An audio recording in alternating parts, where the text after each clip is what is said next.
This is Vince Thomas with Community News and Views. So, Reverend, over the years, you've received several recognition awards, haven't you? Such as? For your work that you've been doing with SCLC. When you were in SCLC,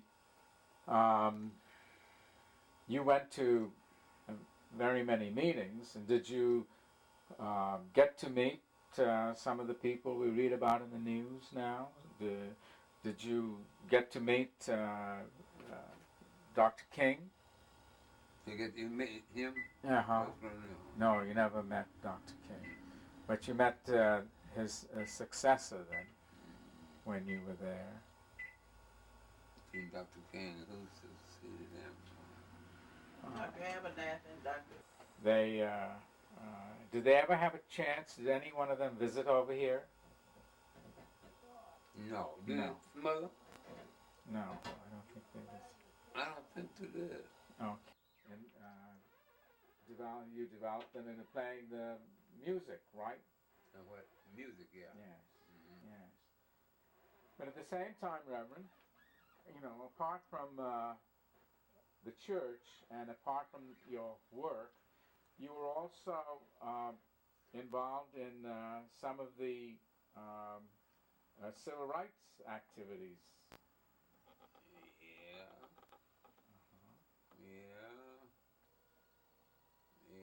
Well, I worked with civil rights. Yeah, I did work with civil rights. And at one point, you initiated the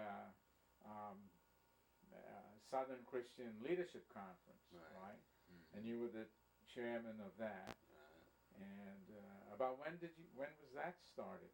Well, you got me. That's right, 1979. About 1979. Okay.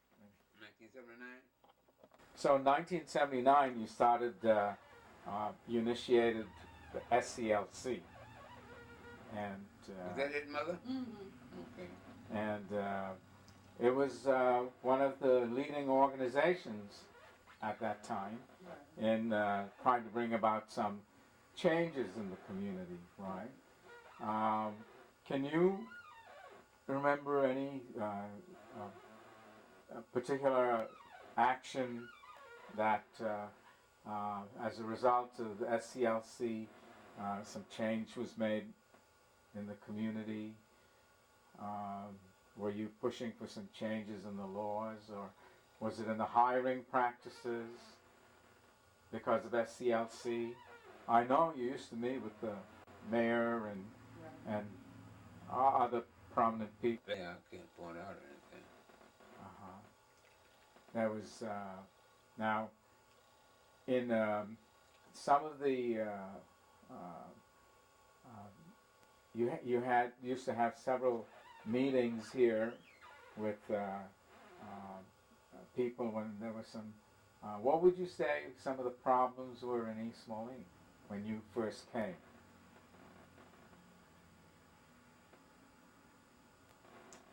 Do you remember that? Well, the hiring and the living situation, the housing thing. Right. So you saw some problems with the way people were housed and also the way people were being hired, especially if they were African Americans, weren't being treated fairly. Yeah. And then and you would meet with the mayor and some of the other city officials Mm-hmm. and the aldermen to bring about some changes. And were you successful in, say, making sure people got heard, that they were heard by the city folks? In some cases. Uh-huh. See, everything was very effective. It was very effective Uh-huh. in the operation. And when you, what would you, if you were to list some of the things you're most proud of being able to accomplish, what would you kind of have on top of your list? Naming the street, Martin Luther King Drive. And what street is that now? 19. On 19th Street. This is the main street. Right. So one of the people who was helping you and behind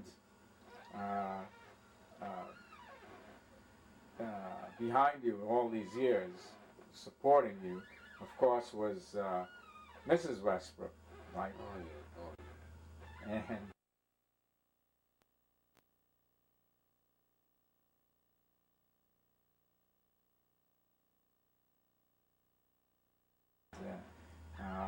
she was at one time also the auxiliary president, the women's president of SCLC. And what would you say some of the women's accomplishments were? They, Well, the women is really would be, as far as naming the street, that's great to the women. so it was the women who really pushed the idea of renaming the street. And this would have been about what year, do you think? This must have been about, maybe about 80. Around 1980. Uh-huh. And so, how many children do you have in the family? 11 children, and they're all involved in the choir? They are, right. And you're obviously very proud of them and their accomplishments. And when I think I saw them recently at the Blues Fest when they sang the gospel, the last Blues Fest that we were at, and they sang some gospel music. And more recently, when Bill Bell and East Moline came to play here, I think your son Gary, right? I tell you, I really don't know all the things they do. Yeah, I think Gary sang with them too. Right, yeah. And so that was very successful.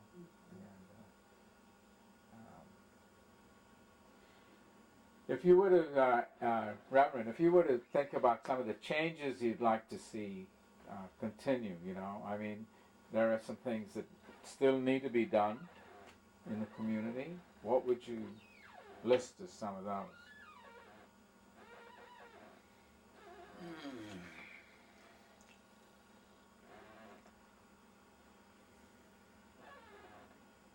Well,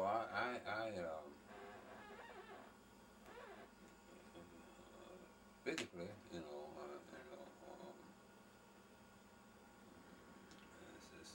where the property is concerned, Uh-huh. some of the property needs to be upgraded. Housing. Would be the housing situation. Housing, The people are still having difficulty finding adequate housing. Adequate housing, yeah. Uh-huh. And you think there are still some restrictions as to where people can get housing, or are we beyond that now? Well, the conditions of the housing, Uh-huh. they're not, the property is not up, And of course, that's That's up to the landlords, you know, to do the improvement on the properties. Uh-huh. But that's what we need down there. And do you think the employment situation has been alleviated now? It's easier to get jobs, maybe? I guess jobs have something to do with it. Uh-huh. How about the schools? Schools? Uh-huh. I noticed one of the schools in your neighborhood has been closed, right, for a long time. What school? What school? One of the elementary schools up here. Uh-huh. Yeah. So has this caused a problem for the people who live in Well, here? I haven't heard of any. Because how do the children get to school now? They bus them. They bus. Uh-huh.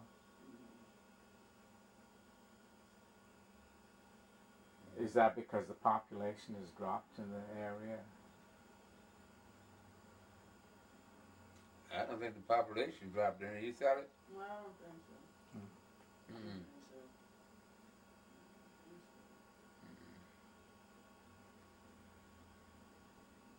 Do you have any plans for, like, in where the church is, that neighborhood? Something. Uh-huh. And The- some houses are being sold, and I noticed the ones that are being sold, they are really improving nicely. So the city is taking steps to improve some of that. I don't know if old it's houses. the city or individual. Uh-huh. So there are some city programs that provide a certain amount of funds when you buy a new house, Oh. and then they help you with some Well, perhaps basic. that's what's taking place then. And then there's some other agencies that provide, if you're a first-time home buyer, you buy a home for the first time, then those agencies will provide some funds Oh, yeah. for you, I think somewhere up to like $25,000 for you to fix up the house and bring it up to code and things like that. And those one I know in Rock Island covers the whole county. Is Project Now covers the whole county in housing. That over the years, Does that turn off? now I got it back on. Did you want to add something? No. Because it seems to me that over the years, the Westbrook family has had a very strong impact on East Moline, and especially the African American families that have come into the community. It's within a short time, everyone hears about the Westbrook family, and so I was wondering when in those days when you were starting the church and when you were settling here, living here, how did people know about you?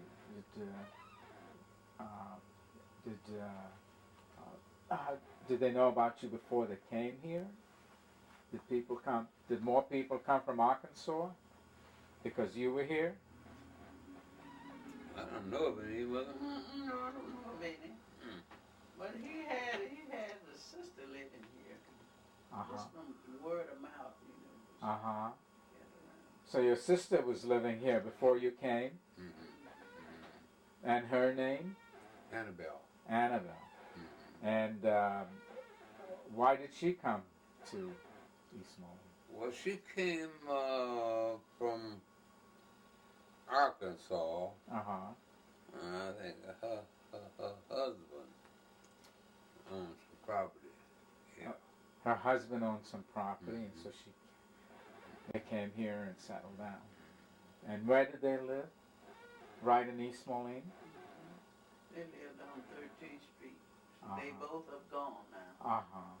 They lived on 13th Street. And what was her husband doing, other than having the property? Was he also working at Deere or something? Yeah, he was a deal. And they met in Arkansas, did they? Yeah. Uh-huh. And he was from Arkansas too? And so a few years later you came to join her, in a sense. Yes. Right. She told you this was a place to come. Yeah, I went to work with John Deere. Uh-huh. Worked 32 years, John Deere, myself. Yeah.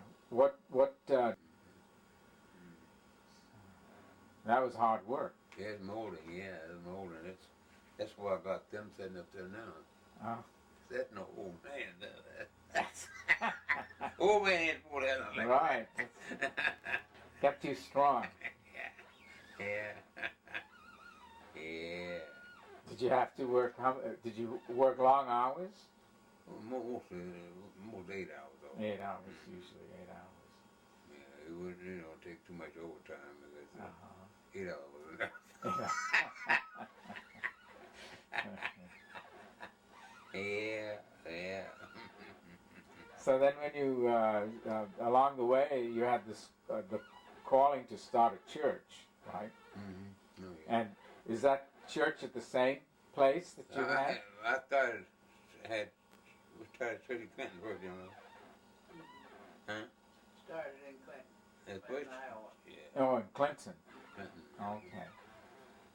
How many churches we get, Mother? Church in Clinton, huh? The one in Clinton, one in Des Moines, and one here. And one in the morning, right? Mm-hmm. Uh-huh. And the one here. So you were on a circuit. You had you started 3 churches. One churches, yeah, I did. Kept you busy. Yeah. Is the one in Clinton still function? Is it still open? No, No. that one's going out. And the one in Des Moines? Did someone else take over? Or? Yeah, somebody got the one in Des Moines. Uh-huh. Mm-hmm. So, yeah, we pretty sure. so you did a lot of driving back and forth. Oh, yeah. So why did you pick Clinton? Why did you start in Clinton? Why do we... You said the Lord told you to go to Clinton and start. Uh-huh. That's why. Mm-hmm. Yeah. And the one you have in East Moline, how long have you had it there? You know, Mother? Well, we've been there since like 1963. Since 1963, you've been over here. And the congregation has grown from when you first started, right? Oh, right. Oh, Yeah. So how many services do you have now? 7. How many services do you have? At church every day, every night. Every night you have a service. Uh-huh. Mm-hmm. And then on Sunday? Yeah. Okay. Sunday morning. Okay. We have Sunday school and Sunday morning service.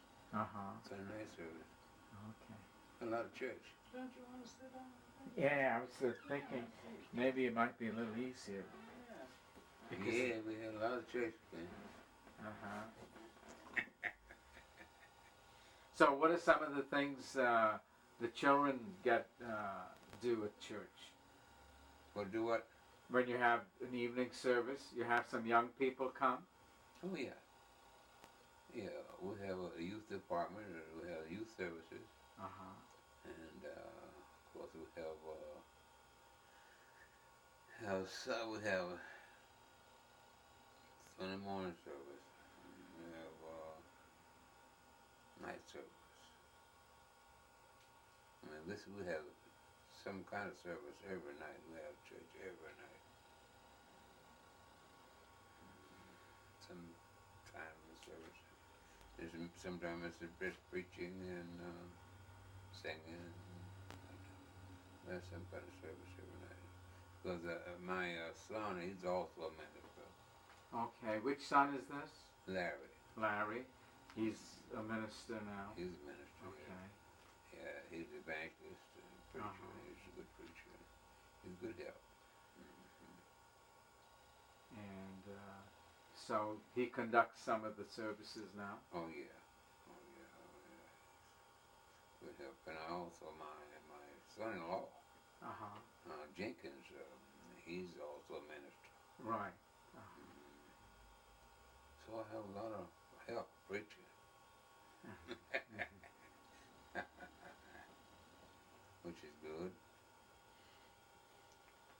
But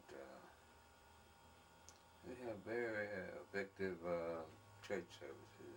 Probably need a better church. We're going to build a better church. But we're planning on building a new church. But you're planning on building a new church? oh yeah, we have the ground already. Where is this going to be? Can you? 27th Street in East Moline. You know where the Aldrich Center is? Near the Aldrich Center? Right up from the Aldrich Center. Oh, okay. Across from the Aldrich Center. And you anticipate when you're going to have the groundbreaking? Well, it should be pretty soon. You're expecting to do that this year or start We next? hope to. We hope to. Within a couple of years? Oh yeah, we hope so. So you're in a big fundraising right now for the new church. Yeah. Do you have a design already? Is that at the church then? There's one here too. You have a copy? The name of your church is called? Community Outreach Church Community. of God in Christ. And that's been the name from the beginning. Day one, yeah.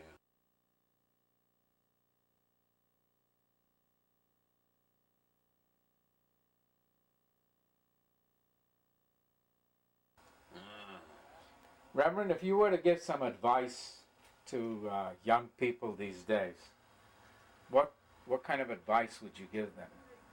Young people, Uh-huh. you know, I would just, you know, I have to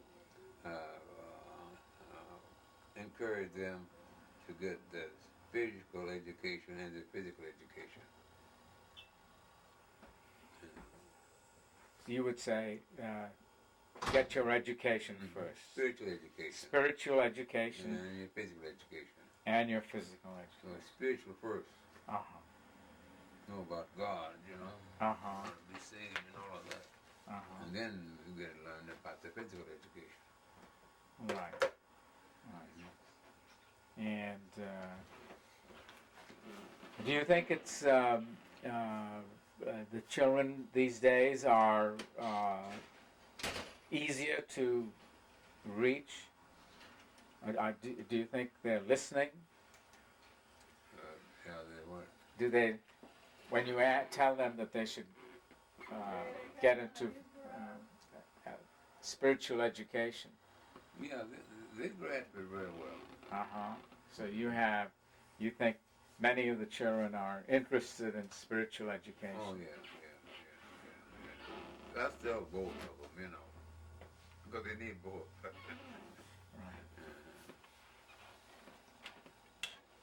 I won't show up here. No, you're not. You're fine. Mm-hmm.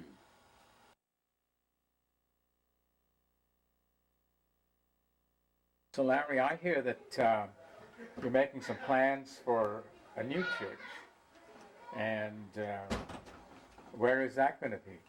It's going to be located at 27th Street in East Moline. And it's on the drawing board right now, and Yeah, we have as much as the rendering, which we're going to be presenting to the collective congregation on June 5th for the first unveiling of their chance to see what has been drawn up. so Larry, you're going to be the master planner for the new church. Well, I can't say I'll be the master planner. We, as a church, got together and we came together on the collective ideas that the people are going to be using the the building and what they wanted to do to do some outreach work in the community, got together and designed this church to be built for those opportunities to be able to minister to the community in their collective areas. So it was a collaboration of all of the people that are actually working in the church right now. And right now, the congregation reaches out to people in not only in East Moline, but in other towns also, right? Right. You have... we have with giving clothing, and we have different items that we share with the community in terms of giving clothes and other items, and I'm not really familiar with all the things that they do share. And we also have what we call Friends Day, which we reach out into the community and invite them into different things that we have here at the church. We also have a prison ministry. It's an outreach ministry that's headed up by an elder in this congregation. We're hoping to do, we have what we call Children's Church on Wednesday nights, which we use the facility to invite children out of the community. We even have bus ministries to go and pick up the children, where they come and learn and be educated on different items or issues of the Bible, some different things that, lifelong skills that they can use the rest of their lives. So. And those are held like every Wednesday, I understand. Right. Every Wednesday evening. And if someone was to get in touch, how would they get in touch with you, or is there a number they should call? They can call the church at area code 309-755-8090. And if the office is not open, they can leave a message and we'll get back to them. So Sunday services are usually like what time? Sunday services begin at 11:45, and we recommend that people get here at 11:30 to guarantee themselves a seat for that particular service. And but that's the main service. And during the rest of the week, you have different programs. Yeah, there's different programs throughout the week, dealing with the ministries that serve mostly the in-reach during the week, other than the ones that I've mentioned. And what is your position now, Larry, with the I'm just board member. You're a board member. I'm a board member, and I'm an associate minister here, and those are the things that I do here. Mm-hmm. And does Reverend Westbrook, does he still give sermons? He gives sermons every first and third Sunday of the month. Oh. Mm-hmm. And so people interested in hearing him should come at that time. Right. All right. How old is Reverend now? I believe he turned 87 in April. In April. Wonderful. And there is a women's group also, right? Yeah, there's a women's group. They also do outreach work. They reach out to families that have issues in child rearing and things like that. So they minister to the women in the households, and I think they meet on Thursday nights. They meet on Thursdays, okay. In the evening? In the evenings. Okay. Yeah, they also have a women's Bible study that go to different homes. I think they meet once a month, and that's another group that deals with more biblical aspects of family issues. Well, thank you, Larry, for being a guest on Community Views and News with your father. Thank you. The Reverend Westbrook. And we'll be anxious to see you in the new building and get acquainted with all the new programs that will be there? We're actually looking forward to the new building. We have a lot of exciting plans for this new facility. It'll allow us to enlarge our ministry and give us more space to have more activities. So it's a great opportunity. We're all excited about it as well. We're hoping to get to the groundbreaking real quick, real soon. I overlooked something. One of your other things that you do other than work is also you're manager of the Westbrook Singers, right? That's correct. And you've been doing that for, the Westbrook Singers have been around how long? Westbrook Singers has been around about 20 years. 20 years. And we're still involved and engaged in our song ministry. And, we're looking forward to some exciting things. You have some events scheduled, performances scheduled this year already? Well, we're working on some things right now.